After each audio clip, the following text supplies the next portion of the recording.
Welcome to another edition of the Hoop Scoop. I'm Jarret Johnson, and boy, it wasn't easy. It looked like the Red Raiders were going to dig themselves too deep of a hole early. They just came out to a sluggish start, which I think is to be expected considering coming off the emotional victory at home against Texas, of course, and against former coach Chris Beard. But in the end, man, the Red Raiders showed that toughness. They played really good defense. They controlled the glass, and they won 60-53 over West Virginia in Morgantown. West Virginia was hungry.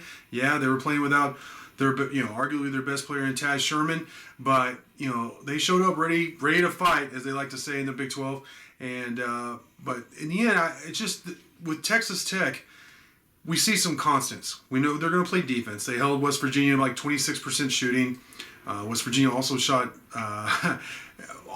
even worse, I think, than Texas Tech from three.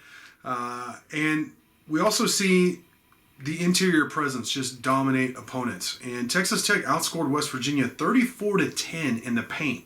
And to me, that's really the difference in the game. But then you see the depth of Texas Tech. Yes, Kevin McCullough was stellar with 10 points and 9 rebounds.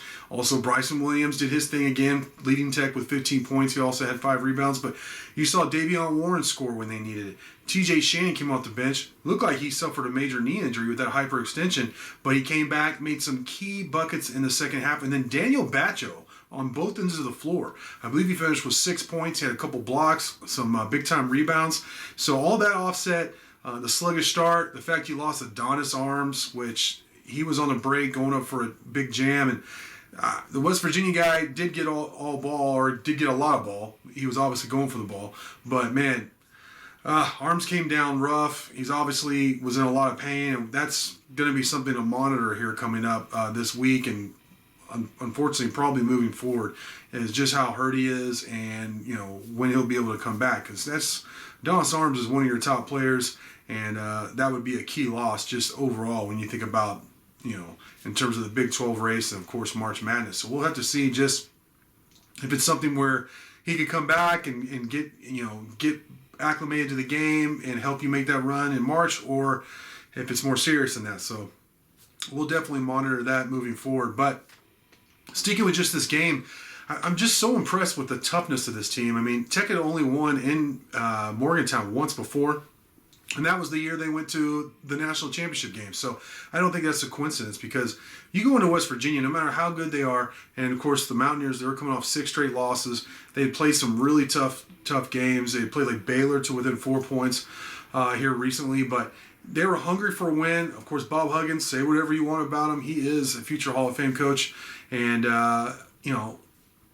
it's just really tough to beat West Virginia and Morgantown. That's the bottom line. And Tech had to really, I hate to use this cliche, but they had to dig deep. They had to go all the way to the end of the bench, and there was a lot of fouls that weren't called, and that's just a Big 12 road game for you. That's playing in Morgantown. That's how it is. So, but they didn't let that become an excuse for a loss. They won anyways. They played tough.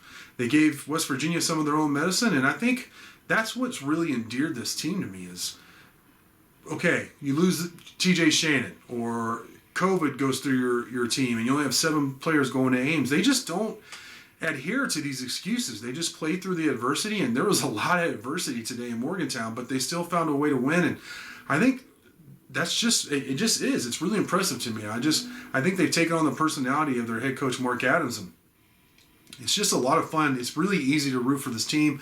I'm looking forward to, I can't wait for the next game against Oklahoma, another road game.